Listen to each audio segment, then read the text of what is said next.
How would it feel to have a thriving fitness business and have the freedom to enjoy life at the fullest? Well, that is exactly what the Trainer Revenue Multiplier Show is going to give you. My name is Matthew Park. This is Jaime Filer. Hey guys. And we are here to serve.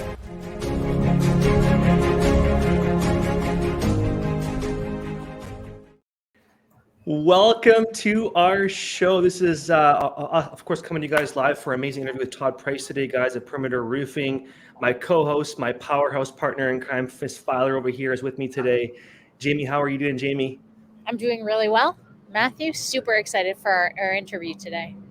We have a very unique guest over here, Jaime, and he is someone who has quite a resume, behind you, Todd, as far as what you've achieved, accomplished over the years. But I think more importantly is our first call we ever had was the photographs on the back of your wall caught my attention, and it kind of caught our attention right now on the wall. Obviously, you can tell your family values are very important to you. Yep, 100%. Totally. So it used to be full of, I told you last time, it used to be full of all sorts of different awards and plaques and stuff, but they all came down and I had to put up pictures. So it's quite warm and fulfilling to kind of seek that kind of course, thing on the back end. But more importantly, man, is hearing your story about your wife, of course, 10 years now, 10-year anniversary with your wife? Yep, we just had our 10-year anniversary in September. So business. Go ahead, Jim. Go ahead. I think this is a really good place to start the interview. Yeah. Todd, has family always been your core value? Has that always been what's driven your decisions? What's gotten you to where you are? Has it evolved over the years? Tell us about your core values. I think it's probably evolved over the years because, I could go so many different directions with this question, but I think, when I was younger, obviously my family was super important. I was the only child, so all I had was my parents growing up, and I was kind of a loner. I wasn't a popular kid by any means. I played sports and kind of knew everyone, but I wasn't the cool kid. So me and my parents kind of did everything together. But there came fast forward a little bit, there came a time where I went down a kind of a wrong path and kind of lost track of everything, so to speak. Didn't have anything, didn't have a worry in the world, but also didn't have anything, didn't have freedom, didn't have car, license, money, nothing. And was homeless for a good while and doing whatever I could do to, survive, stealing hot dogs from Quick Trip to get by and things like that. And, it's so funny. Like I tell this story to people now, like I remember one day specifically, I can remember it clear as day, that I guess I had woke up, somehow went to my parents' house for some reason while I was drunk and don't even know how I got there, and woke up on the kitchen floor and my parents were already gone. And so my first reaction was, let me get out of here before my parents get back. And so of course and it was like a weekend day, and I went out and just started drinking again. That was the first thing that I did. And I remember being at Hooters and I was outside drinking a beer, smoking a cigarette, and my mom calling me and like breaking down in tears, worried about me. And I remember being so nonchalant about the issue and about like my well-being, and I remember thinking like, she's just overreacting, and like, Mom, I'm fine. Like it's no big deal. And then now that, I'm married with 3 kids, I think back about that and I'm like, oh my God, like I was a piece of fucking shit. Like what the hell, And so, and now I overanalyze everything. Like even my wife took the kids to Disney World 3 weekends ago or something. And I'm like, watch the kids. And she's like, I got it. I got it. And I said, no, I know you got it, but I'm not there. So watch them, So I think it's definitely increased it's just brought a whole different, I can't even explain like the emotions around it, the values that it's brought to my life. I think my wife has made me a far better person, and I wouldn't be where I'm at without her. But then two, like bringing kids into the world, that's a whole different thing as well. And each one of them has their own little personality and their own little, different connection with you. I remember when our second child was going to be born, and our first was a little girl, and that's like my little princess.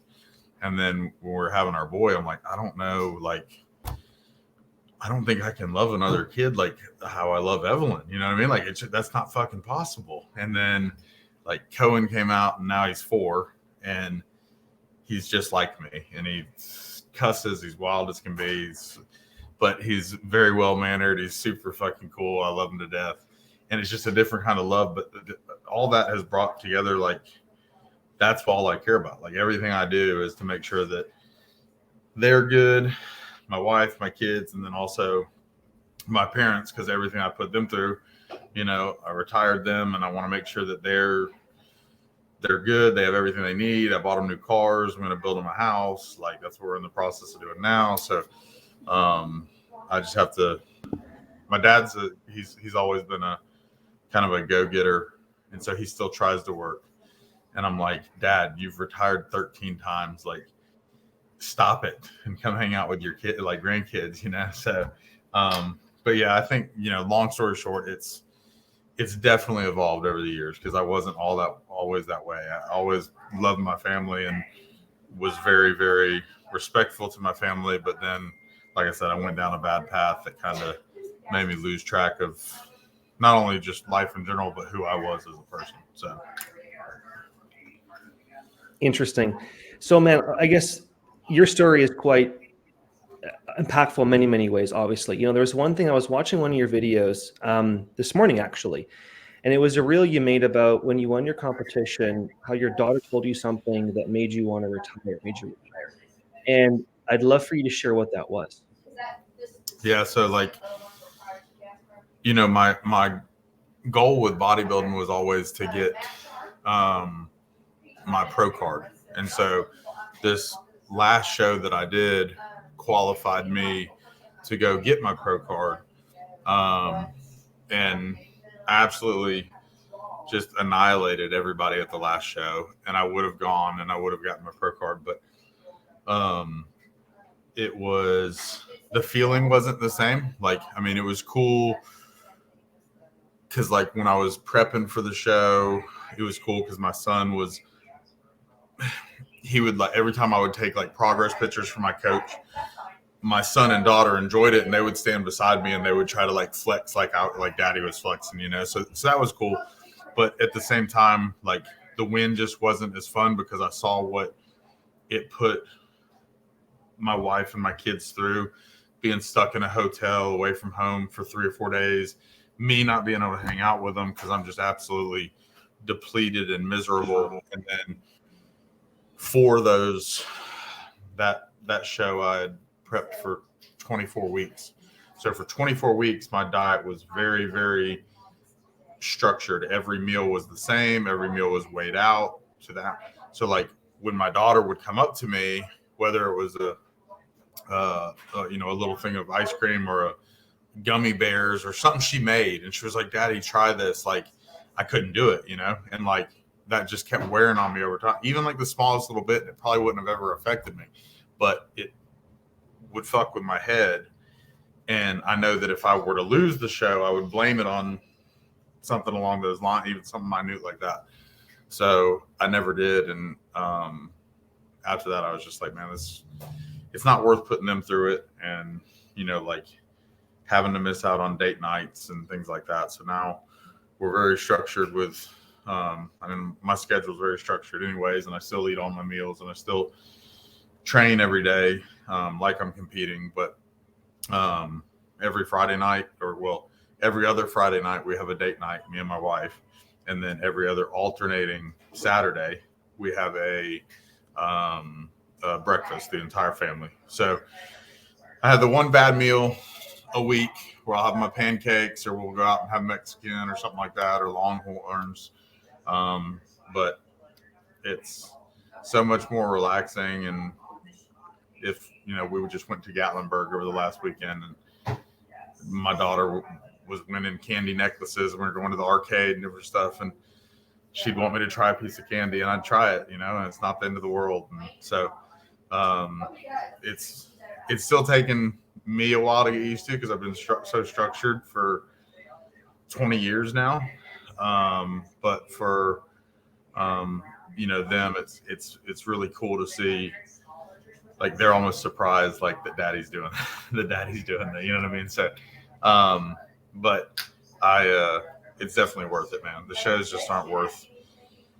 We still work out. My wife will go work out with me when she can, if the kids are okay with going to the daycare gym. But she works out every day. I work out every day. We still do our thing, but the diet's just a little more laid back nowadays. It's funny, man, but even like seeing your train videos in the gym, like, you still train insanely, like an animal, man, which is awesome to see. But also, like, the flip side of that is business, because obviously family is your first value. Then you see yourself from a health and physical standpoint, and even like a structure standpoint. But then business wise, I think you've got Perimeter Roofing, you've got Regal Roofing, you just acquired another company with the roofing. So you just span your business now across the US, plus you also have partners with other companies as well too. So, and you're not you're a young guy, like, you're, for what you're doing. So I guess, we'd love to hear.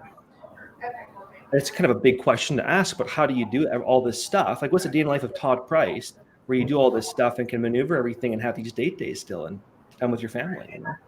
I think the most important thing is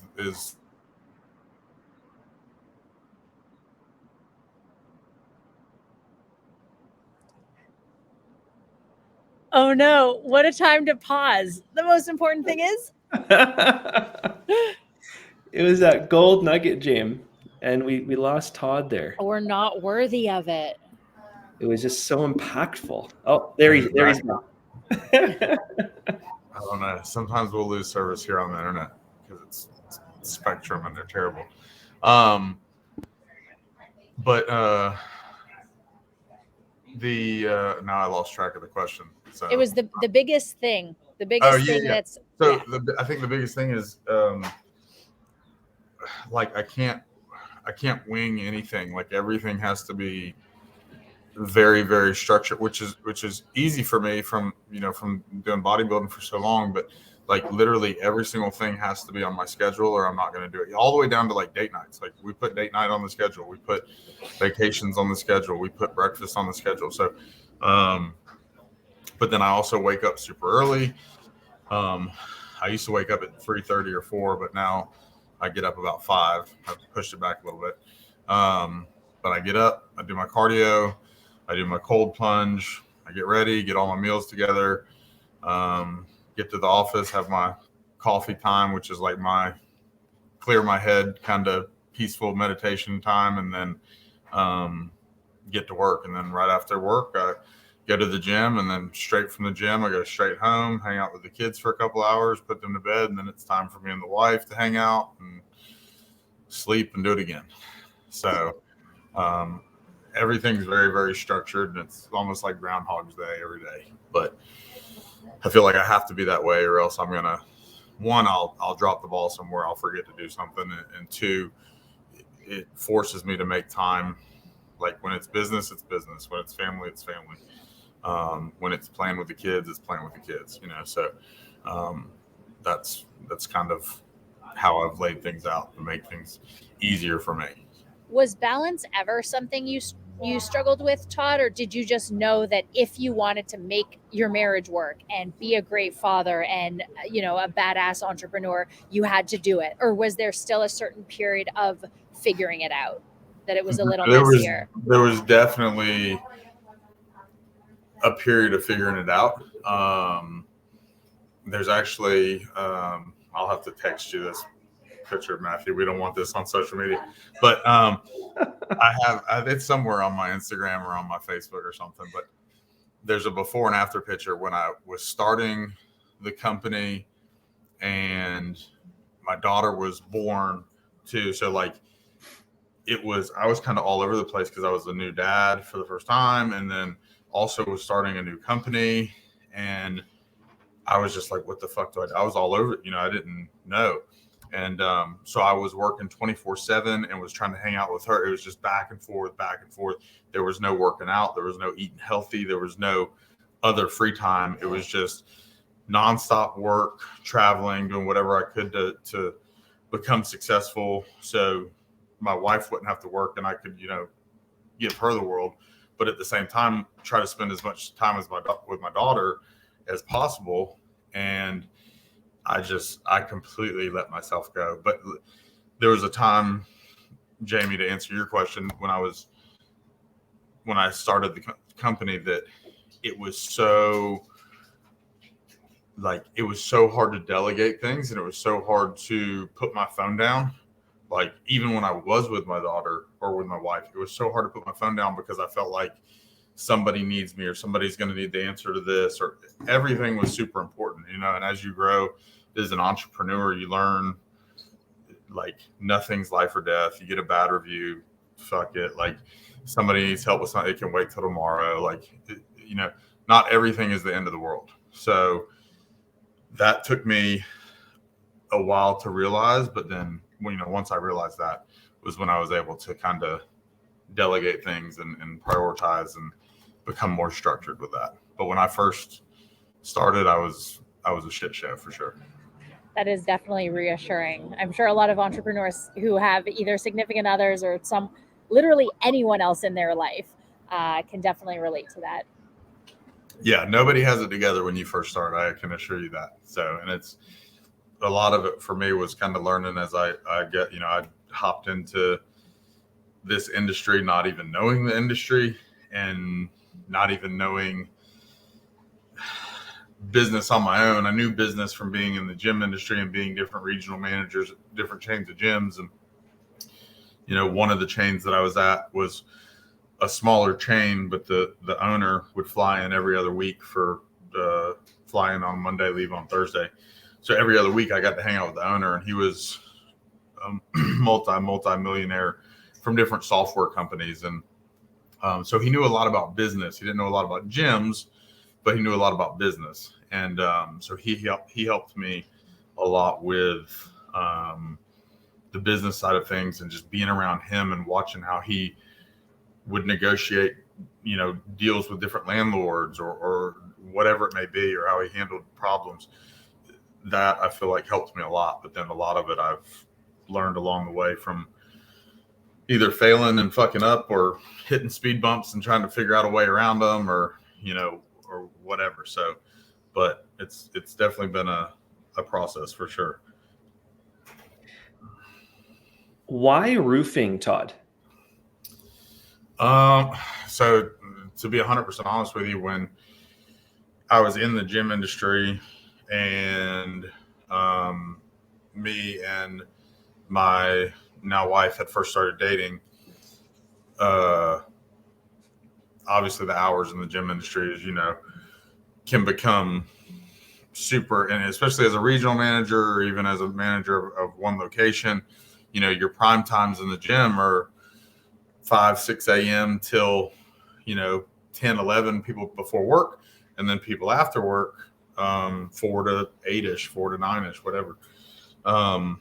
So I would be at the gym and I would get there at, 5 a.m., 6 a.m. And when lunchtime came around, it made no sense to go home. Plus I needed to work out. So I would eat meals, work out, and then go back to work at, 4 to 8, 4 to 9. So I was essentially there from like 5, 6 in the morning until 8 or 9 at night. And I guess thought I would have more free time starting a business, which was wrong. But the biggest thing was that I had a trainer that had worked for me, and he trained part-time, but he did roofing sales as well. And for like 2 years, he kept telling me, you need to do this. You need to do this. And he was like, you'd make a killing with your sales ability, blah, blah, blah. And I didn't understand it, one, but two, the way he explained it, it just seemed too good to be true. And I'm like, it just doesn't make sense, dude. Like, I don't get it. It doesn't, it doesn't seem right, you know?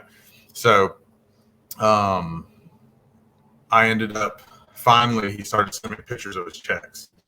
So initially it was about money. He had sent me a picture because, you know, in the gym, you get like $1,000 base every 2 weeks plus your commission. And,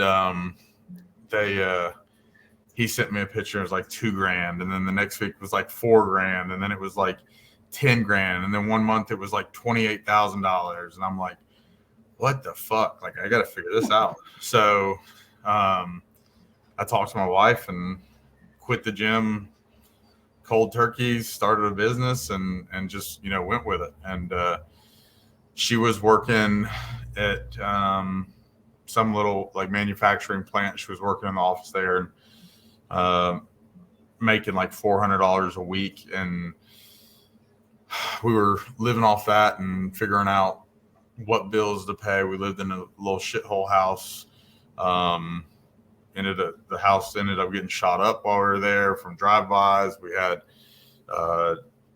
no couch. We just sat on the floor and watched a little bullshit TV. We had, you know, a mattress on the ground. Like, we didn't have nothing. We had to figure out what to eat and but she did that to support me while I started. So then finally, once I started actually bringing in decent money, I said, you know, you're done. You're fine. You don't ever have to work again. So now she stays at home with the kids and takes care of them and shops on Amazon. That's a typical day. That's a pretty good day. What do you think, Jaime? Yeah, I love it. I definitely thought the direction that story was going is that she was going to work for you as like the COO or something like that. Do you have her involved in your day-to-day operations at all? No. Okay. I just let her hang out with the kids, go get her nails done. She went and got a tattoo yesterday. You know, whatever she can, same thing with my parents, like whatever they need or whatever they got to do that, you know, I want them to do that. So, and then enjoy life. So I feel like it's my job to provide for them and take care of them, and whatever I got to do to make that happen, I'll do it. I think that's amazing. So, you know, as we close out the podcast, what would be your biggest, let's say, 2 pieces of advice specifically regarding challenges and setbacks? Because you've definitely seen your fair share of them for a budding young or parent entrepreneur. I would say, as far as like the parent aspect is concerned, is don't forget that, you know, like, you want to make sure that if you're just now starting a company off, or if you already have a company, like, it's super important to keep your company going, but make sure that you understand that you have to be able to hire and recruit people that are better at certain aspects of things than you are, so you can delegate those things. That was a big issue for me when I started off. I felt like I had to do everything, and, you know, so that takes up so much of your time when you're not willing to give away certain tasks.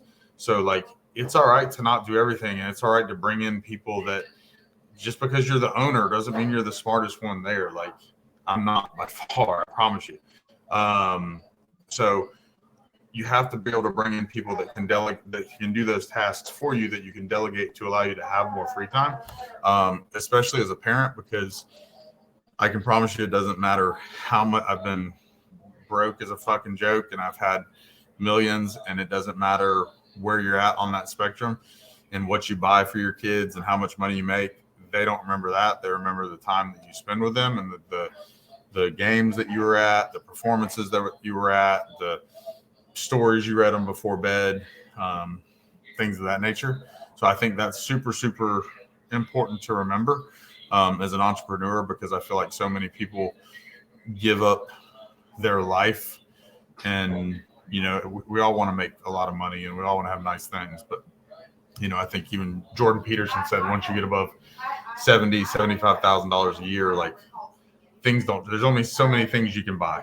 Like, and I remember the first you have to really learn to become more like in love with the process versus the money, I think is another big thing, because I remember the first time like a large chunk of money hit my account, and like I'd spent all this time like super excited about like, oh my God, I'm going to be a millionaire, blah, blah, blah, blah. And then it hit my account and I looked at it and then I was like, all right, well what's next? Like, what's the next goal? What's the next challenge? Like, so like, it wasn't even about the money this whole time. I thought it was. And then, so that would be one piece of advice. The other piece of advice would be, I mean, goddamn, I could give pieces of advice all day long. Dream big, dream bigger than whatever you think is possible, because I never thought that, where I'd be at today would be possible. When I got into roofing, I pictured that I was just going to have a career that could provide for my family. I never thought that it was going to be something that I could make a ton of money at, have a lot of free time, retire by the time I'm 40. Like I never thought all this stuff, and be public, like, let alone do public speaking events and be mentoring people and coaching people and have people like look up to me and tell me that I inspire them. Like that's a whole different ballgame. So I think that's important, is to dream big. And I'd say those are probably the two biggest things. And find something you're passionate about. Find something that you're doing for a purpose, for like my big thing is for legacy, like to leave a legacy, like we talked about last time, Matt. I think that's everybody has to have some sort of purpose, and because at the end of the day, like everything, you spend all this time wanting to make money and wanting to be rich, and you think you're going to want this and this and this. And now that I have money, like the most important things to me don't cost any money. Yeah. Like the things that I want to do the most cost zero fucking money. And the things that do cost money aren't even for me. It's, like buying my parents the cars and building them a house. It's stuff for other people. Like we just donated $20,000 to, some foster kids to help them. This morning, we also just paid off a whole county's school lunch debt to make sure that the kids can eat, like, so. Wow. It's not even for stuff for us or for me. It's for, it's for other people. So like I feel like finding your purpose and your mission, something that's bigger than just you, is extremely important and is going to take you way further than you imagined. And if you help other people, you'll be blessed in return. So Todd, wow. Jaime, this is definitely needs a part two. Like Todd just kind of got warmed up at the end. He was just kind of getting his motor rolling with all these gifts. So Todd, thank you, man. That was absolutely phenomenal, man. If you're open to it, I'd love to have you back for a part two to expand more on just the things you were just talking about the last 5 minutes now, which actually were super, super amazing. But your story, as we alluded to with Jaime, of course, mentioning about this, your story of how this all took place and where you began and where you are now that's inspiring, man. It really is inspiring to see what you've done and what you've achieved, man. So thank you, Todd. I appreciate it. And, that's a lot of the reason why I do public speaking, is because I want people to know that, it doesn't matter where you're at, and not just in business, like fitness, health, whatever it may be. Like you're never too old. You're never too out of shape. You're never too broke to become successful. Like if you're an addict, you can become clean and become, like, it doesn't matter where you're starting from. Like you can always progress and you can make it your life into something that's super, super meaningful. And I feel like the people that have the hardest pasts are the ones that can end up having the best stories, and are also the ones that have so much resilience and grit and determination, because they've been through so much, that like now when you experience a problem with like business, you're like, that's nothing. Like I've done this and this, like this little problem is not shit, So but yeah, no, I definitely would love to come back for part 2, part 3, part 4, whatever. Look at this, Jaime. I'll let you close it out, Jaime. Actually, Jaime had to roll, but Todd, my friend, my man. Oh, it was actually her Wi-Fi actually on this time. Yeah. Oh, That Starbucks Wi-Fi will get you. It's like That's mine. That's it. But seriously, Todd, we appreciate you. And to those of you listening in podcast land, we appreciate you guys. Please make sure that you like, subscribe, share, and rate us so that we can help impact so many other lives with the help of people like Todd Price. So have a great rest of your day, everyone, and we'll catch you on the next episode. I'm not going to flex because your arms are bigger than ours, Todd. So just so you know.